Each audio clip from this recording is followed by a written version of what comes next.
Welcome back. Sensex Nifty same levels దగ్గర almost trade అవుతున్నాయి. 49 పాయింట్ల లాభంతో సెన్సెక్స్, అలాగే 14 పాయింట్ల లాభంతో నిఫ్టీ ట్రేడ్ అవుతున్నాయి. సో కొంత బయింగ్ కనిపిస్తోంది ఈ లెవెల్స్ దగ్గర. అలాగే ఢిల్లీ నుంచి అనలిస్ట్ ప్రసాద్ గారు సిద్ధంగా ఉన్నారు ఫోన్ లైన్ లో. ప్రసాద్ గారు, good afternoon. So based on this trading pattern ఎటువంటి స్టాక్స్ రికమెండ్ చేస్తున్నారు ఇవాళ? I think నేను పొద్దున్న మాట్లాడినట్టే బ్యాంకింగ్ స్టాక్స్ లో definitely I think correction మోరల్లెస్ over అయిపోయింది. ఇక్కడ బేస్ బిల్డింగ్ అయ్యి I think selected stocks momentum వచ్చి బ్రేక్అవుట్ అవుతాయి. వీటిలో ఫస్ట్ స్టాక్ నాకు ఇండస్ఇండ్ బ్యాంక్ కనపడుతుంది. 309 హై నుంచి 240 20% కరెక్షన్ అయిపోయింది. వన్స్ 255 256 మీద కన్సిస్టెన్సీ ట్రేడ్ అయితే బ్యాక్ టు 288 290 వరకు వెళ్ళొచ్చు.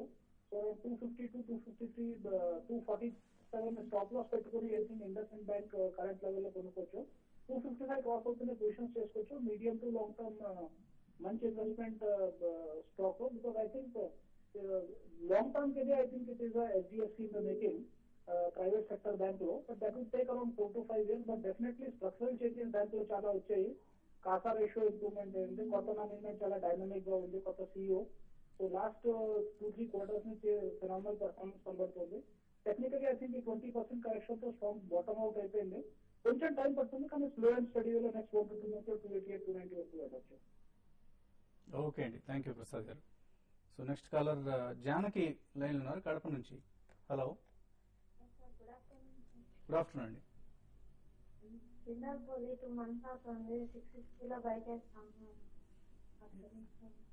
ఏదండి? హిందాల్కో? జిందాల్ పాలీ. ఓకే అండి, ఏ రేట్ లో బై చేస్తారండి? 660 లో బై చేస్తామండి.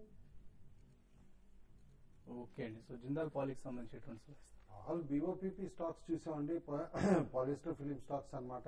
రేంజ్ బౌండ్ అయిపోవటం, అది that couple of stocks under perform చేయటం కూడా అనమాట. రీసెంట్ హైస్ దగ్గర నుంచి పాలిప్లెక్స్, యూఫ్లెక్స్ వాళ్ళ ఓన్ ఇంటర్నల్ ప్రాబ్లమ్స్ వల్ల కూడా అనమాట. దాంతో మొత్తం సెక్టార్ అంతా కూడా కాస్త వీకెన్ అవటం చూసాం మనం. But Jindal poly as of now hold చేయండి. ఎందుకంటే మళ్ళీ లాస్ట్ వీక్ నుంచి BOPP రేట్స్ కొంచెం ఫర్మ్ అప్ అయినాయి అని చెప్తున్నారు. అండ్ థర్డ్ క్వార్టర్ రిజల్ట్స్ అయితే బాగానే ఉంటాయి. థర్డ్ క్వార్టర్ రిజల్ట్స్ వచ్చిన తర్వాత మీరు ర్యాలీలో ఎగ్జిట్ అవ్వండి. అలాగే డాక్టర్ రెడ్డీస్ ల్యాబ్స్ ఇవాళ ఈ స్టాక్ ప్రైస్ లో కొంత ఒడిదుడుకులు మనం గమనిస్తున్నాం.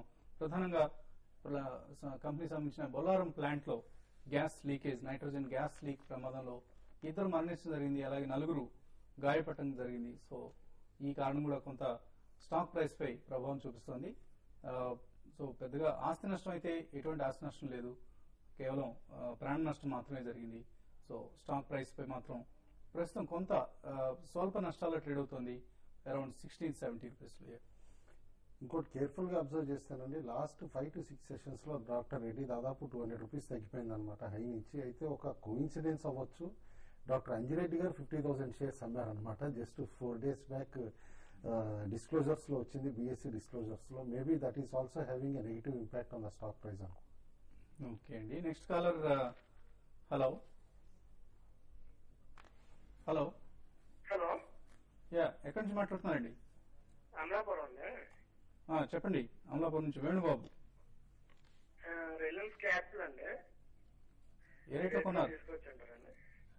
ఓకే అండి, రిలయన్స్ క్యాపిటల్ కొనొచ్చా ఈ ప్రైస్ లో? కానీ రిలయన్స్ క్యాపిటల్ అయితే కంటిన్యూగా వీక్ గా ఉందని చెప్పాలి. మీరు ఇంకా ఇన్వెస్ట్మెంట్ కోసం అయితే కరెంట్ అవర్స్ లో స్టాక్ ను బై చేయొచ్చండి. ఈవెన్ రీసెంట్ గా చూస్తే లో నుంచి పెద్ద రికవరీ కాలేదు. ఈవెన్ మార్కెట్ లో 200-250 పాయింట్స్ నిఫ్టీ పెరిగినా కూడా స్టాక్ అయితే రికవరీ కాలేదు. అయితే ఇమీడియట్ గా అయితే ఈ F&O క్లోజింగ్ వరకు మాత్రం స్టాక్ అయితే 660 ఆ లెవెల్ దాటే పెరిగే అవకాశం లేదు. మీకు ఇన్వెస్ట్మెంట్ పరంగా అయితే స్టాక్ ని అరౌండ్ 630 ఆ లెవెల్ కి వచ్చినప్పుడు మీరు బై చేయమని సజెస్ట్ చేస్తాను. నెక్స్ట్ కాలర్ కడప నుంచి కాలర్ లైన్ ఉన్నారు. దుర్గారావు గారు. తాకుంటండి పాలకొల్లు నుంచి. తెలంగాణ తీసుకున్నామన్నాను అడ్వాన్స్ అని. ఏ కంపెనీ అండి? సెల్లం సెల్ అండి. సెల్ మ్యానుఫ్యాక్చరింగ్ అండి. సెల్లం సెల్ అండి. అర్థం కావట్లేదు. మీరు కొంచెం క్లియర్ గా చెప్పండి. సెల్లం సెల్ అండి. జేపీ అసిస్టెంట్ అండి.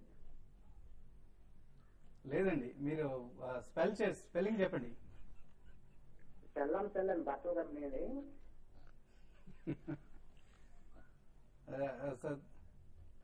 సరిగా అర్థం కావట్లేదండి పేరు. సెల్ మ్యానుఫ్యాక్చరింగ్ అయ్యి ఉండొచ్చండి. టెక్స్టైల్ కంపెనీ సెల్ మ్యానుఫ్యాక్చరింగ్ అయితే మాత్రం అవాయిడ్ చేయండి క్లియర్లీ, ఎందుకంటే బాగా తగ్గిపోయిందని చెప్పేసి చాలా మంది కొంటున్నారు, కానీ స్టిల్ అవాయిడ్ చేయమని చెప్పేసి చెప్తాను. ఎందుకంటే ఆల్రెడీ సేబీ ఇన్వెస్టిగేషన్ కూడా అవుతుంది స్టాక్ పైన. అవాయిడ్ చేయండి ఎస్సీఎల్ మ్యానుఫ్యాక్చరింగ్ అయితే కనుక. ఓకే అండి. నెక్స్ట్ కాలర్ శర్మ విజయవాడ నుంచి లైన్ ఉన్నారు. శర్మ గారు హలో. నమస్తే సార్. నమస్తే అండి. నేను దగ్గర 2 సంవత్సరాలు మీ ప్రోగ్రామ్ ఫాలో అవుతున్నాను sir.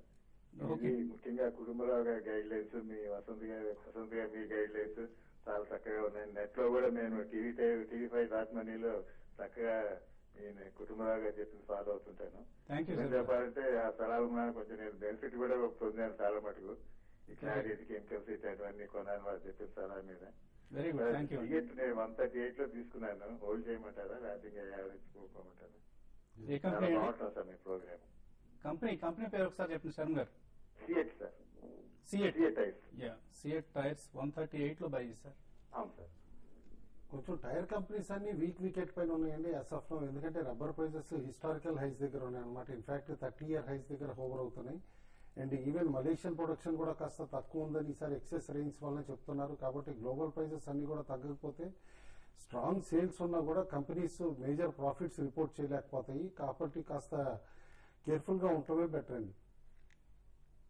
So anyway thank you Sharma గారు మీ కాంప్లిమెంట్స్ కి. అండ్ ప్రోగ్రామ్ ను తప్పకుండా వాచ్ చేస్తూ ఉండండి. శ్రీనివాస్ నిజామాబాద్ నుంచి ఉన్నారు. శ్రీనివాస్ గారు హలో. చెప్పండి శ్రీనివాస్. ఏ రేట్ లో ఉన్నాయండి? 44 ఓకే అండి. కంపెనీ ఎలా ఉంటది, ఇంకా ఏమైనా తీసుకోవచ్చా? సో లాంగ్ టర్మ్ కోసం హోల్డ్ చేస్తున్నారా?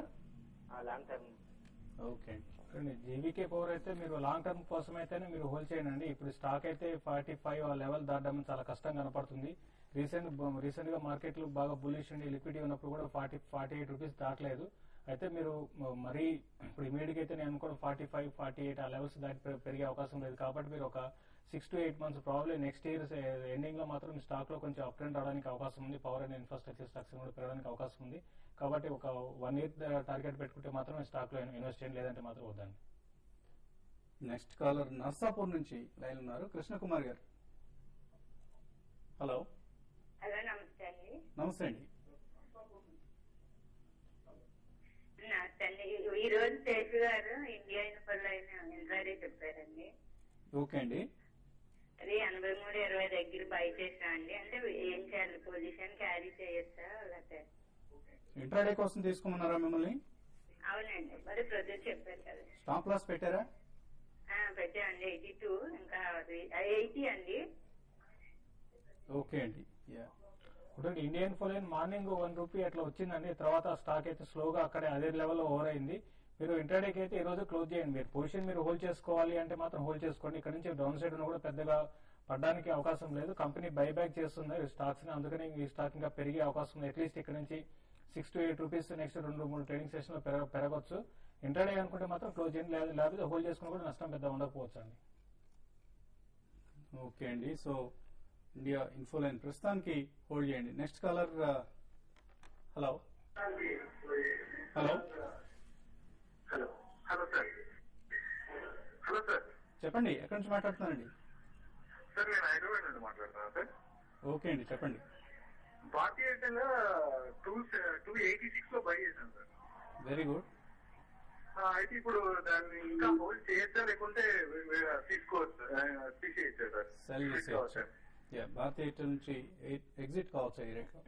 హోల్డే చేయండి. In fact strong intermediate up trend లోకి వచ్చింది stock, only because recent 2G controversy ఏదైతే ఉందో దానివల్లే ఈ టెలికాం స్టాక్స్ కాస్త రేంజ్ బౌండ్ అయిపోయినాయి. అందులో భారతీ కూడా ఇంపాక్ట్ అయింది. మేబీ 2001లో లైసెన్స్ అడిషనల్ బ్యాండ్విడ్త్ ఏదైతే ఇచ్చారో దానిపైన గవర్నమెంట్ కట్టమంటుంది చార్జెస్ అనే కన్సర్న్స్ తోటే కాస్త స్టాగ్నేట్ అయింది స్టాక్. బట్ ఆఫ్రికన్ డివిజన్ చాలా ఎక్స్ట్రీమ్లీ బాగా గ్రో అవుతుంది, స్ట్రెంత్ చూపిస్తుంది అని అంటున్నారు. Definitely target 420 to 430 is on target అండి. డెఫినెట్లీ బై మే జూన్ కల్లా వచ్చేయచ్చు. హోల్డ్ చేయండి. ప్రస్తుతానికి హోల్డ్ చేయండి భారతీయ ఎయిర్టెల్. వెంకటేశ్వర్లు నర్సరావుపేట నుంచి ఆయన ఉన్నారు. వెంకటేశ్వర గారు నమస్తే సార్. నమస్తే అండి. నేను ఈసన్ బై చేయాలనుకుంటున్నాను సార్. 1 year కి ఈ రేట్ లో బై చేయమంటారు, వెయిట్ చేయమంటారు? ఈసాన్ రీరోల్ అండి. అవును సార్, 1 year కి. ఓకే అండి. 1 year కి అయితే డెఫినెట్లీ బై చేయొచ్చండి, ఎందుకంటే రీసెంట్ హై నుంచి కూడా స్టాక్ డీసెంట్ కరెక్షన్ వచ్చిందనమాట. అండ్ డెఫినెట్లీ అలాకున్న ఆర్డర్ బుక్ కానీ అన్ని చూస్తూ ఉంటే చాలా స్ట్రాంగ్ పెర్ఫార్మెన్స్ వస్తుంది. ఓవరాల్ గ్రూప్ కూడా కన్సాలిడేట్ చేస్తున్నారు అనమాట, కాబట్టి డెఫినెట్లీ బై అండి. సో ఈసన్ రూరల్ తప్పకుండా బై చేయొచ్చు ఈ ప్రైస్ లో అని చెప్తున్నారు. నెక్స్ట్ కాలర్ ప్రసాదరావు లైన్ ఉన్నారు. ప్రసాదరావు గారు, హలో. హలో, చెప్పండి ప్రసాదరావు గారు. రిలయన్స్ ఇండస్ట్రీస్ 1100 కాల్ ఉందండి. కాల్ తీసుకుంటారా తీసేయమంటారండి?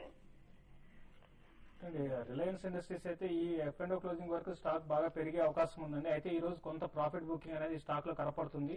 1080 ఆ లెవెల్ కొంత స్టాక్ కి మనం ఇంతకుముందు కూడా చెప్పడం జరిగింది, రెసిస్టెన్స్ అనేది ఫేస్ చేయొచ్చు. కాబట్టి మీరు ఒక రౌండ్ ఇప్పుడు తీసేసి మళ్ళీ 1055, 1050 ఆ లెవెల్కి వచ్చినప్పుడు మళ్ళీ బై చేయొచ్చు. ఎందుకంటే మన టైం అనేది చాలా దగ్గర ఉంది కాబట్టి కొంత ఏమాత్రం కానీ మీరు ఎగ్జిట్ కాలేదంటే మళ్ళీ స్లోగా మన అమౌంట్ అనేది కొంచెం తగ్గే అవకాశం ఉంది. కాబట్టి ఒకసారి ఎగ్జిట్ అయిపోయి మళ్ళీ లో లెవెల్లో బై చేయమని సజెస్ట్ చేస్తాను. కడపలో ఎక్కువ యాక్టివిటీ కనిపిస్తుంది. నరసన్న లైన్ లో ఉన్నారు కడప నుంచి. నరసన్న గారు సార్ చెప్పండి. హలో సార్, జూపిటర్ బయోసెన్స్ వచ్చేసి మేము వచ్చేసి 90లో వచ్చేసి 1000 షేర్స్ బై చేశాము. ఓకే అండి. అదే విధంగా సార్ ప్రెసెంట్ వచ్చేసి మళ్ళీ ఇప్పుడు యావరేజ్ చేయడానికి 60లో వచ్చేసి మళ్ళీ 1000 షేర్స్ బై చేశాము. ఓకే అండి. సార్ ఇప్పుడు ఎట్లా సార్ ఇప్పుడు దీని గురించి ఏదో ప్రాసెస్ ప్రమోటర్స్ కూడా షేర్స్ అమ్ముతూ అంటున్నారు. ఎట్లా సార్ మేము పెట్టుకోమంటారా? ఫర్దర్ ఏమైనా దీనికి ఎగ్జిట్ కామంటారా? సో ఇన్ఫాక్ట్ మనం కంటిన్యూస్ గా దాన్ని నెగిటివ్ గా చెప్తున్నాం అండి. అంటే ఇన్వెస్ట్మెంట్ అనుకూలంగా లేదు ప్రస్తుతం కండిషన్స్ లో చెప్తున్నాం. మీరు ఎందుకు అలా యావరేజ్ చేసుకుంటున్నారు? ఎవ్రీ ర్యాలీలో ఎగ్జిట్ అవ్వాల్సిన స్టాక్ ఏనండి. మీరు నేను అనుకుంటా యావరేజింగ్ టెక్నిక్ అనేది అడాప్ట్ చేసేది ఫండమెంటల్లీ సౌండ్ స్టాక్ లో చేయాలి. ప్లస్ ఫండమెంటల్స్ లో చేంజ్ లేకుండా స్టాక్ ప్రైస్ కరెక్ట్ అయిందంటేనే యావరేజ్ చేయాలన్నమాట. ఇందులో ఈక్విటీ పెరుగుతుంది, టెక్నికల్ జీడీఆర్ తోటి ఎర్నింగ్స్ డైల్యూట్ అయిపోతాయి. కంటిన్యూస్ గా వార్న్ చేస్తున్నాం స్టాక్ పడిపోవచ్చు అని. There is every possibility it can touch even 30 rupees to 40 rupees అనమాట. Preferably even one small rally వచ్చినా కూడా ఎగ్జిట్ అయిపోండి. ఓకే అండి. ఫైనల్ గా ట్రేడర్స్ కి ఎటువంటి సలహా ఇస్తున్నారు? ఎక్స్ట్రీమ్లీ రేంజ్ బౌండ్ యాక్టివిటీ ఉందండి. ఇంత చాలా డల్ ట్రేడింగ్ అని చెప్పేసి మనం లిటరల్ గా చెప్పొచ్చు. ఈ నిఫ్టీ కూడా ఈవెన్ 6000, 6020 మధ్యలోనే స్పాట్ నిఫ్టీ మూవ్ అవుతుంది. అండ్ ఈవెన్ ఫ్యూచర్స్ కూడా వెరీ లో యాక్టివిటీ కనిపిస్తుంది అనమాట. ఇన్ఫాక్ట్ ఆల్రెడీ చూస్తా ఉంటే బోత్ కాల్స్ పుట్స్ లో కూడా కాస్త డైల్యూషన్ కనిపిస్తుంది, అంటే తగ్గించుకుంటున్నారు. కాబట్టి నేను అనుకోవటం రేంజ్ బౌండ్ యాక్టివిటీ 5950 to 6050 కాస్త ఉండొచ్చు. ఎందుకంటే వీకెండ్ యూఎస్ హాలిడేస్ ఉన్నాయి కాబట్టి మేజర్ పొజిషన్స్ కూడా ఎవరు క్యారీ చేయాలనుకుంటున్నారు ఎప్పటి తర్వాత. ప్రిఫరబ్లీ ప్రాఫిట్స్ లో ఉన్న స్టాక్స్ లో పార్షియల్ ప్రాఫిట్స్ బుక్ చేసుకుని ట్రేడింగ్ స్టాప్ లాస్ పెట్టుకోమని చెప్పేసి చెప్తాను. సో మీరు ఎటువంటి సలహా ఇస్తారు? మార్కెట్స్ అయితే కొంత ఈ రోజు క్లోజింగ్ కి కొంత వీక్ అయ్యే అవకాశం ఉందండి. మైనస్ లో కూడా నిఫ్టీ వెళ్ళే అవకాశం ఉంది. 6000 కూడా బ్రేక్ అవడానికి అవకాశం ఉంది. కాబట్టి ఇప్పటికైనా ప్రాఫిట్ లో ఉన్న స్టాక్స్ లో ఒకసారి ఎగ్జిట్ అయిపోయి సజెస్ట్ చేస్తాను. నిఫ్టీ ఫ్యూచర్ ని పెద్దగా అప్ ట్రెండ్ ఉండదు కాబట్టి నిఫ్టీ ఫ్యూచర్ ని కరెంట్ అవర్స్ లో షార్ట్ సేల్ కూడా చేయొచ్చు. రేపు ఒక 2-3 రోజులకు ఒక 50 పాయింట్స్ దాకా రావడానికి అవకాశం ఉందండి. సో చాలా ఫ్లాట్ గా ట్రేడ్ అవుతున్నాయి మార్కెట్స్. నిఫ్టీ జస్ట్ 6003 మార్క్ దగ్గర ఉంది. అలాగే సెన్సెక్స్ 14 పాయింట్ల లాభంతో 20,074 దగ్గర ట్రేడ్ అవుతుంది. ఇన్ఫాక్ట్ చాలా బోరింగ్ ట్రేడింగ్ సెషన్. మరికొద్దిసేపట్లో ట్రేడింగ్ సెషన్ పై కామెంటరీని TV5money.com లో ఆఫ్టర్నూన్ ట్రేడ్ ఈ కార్యక్రమంలో వీక్షించండి.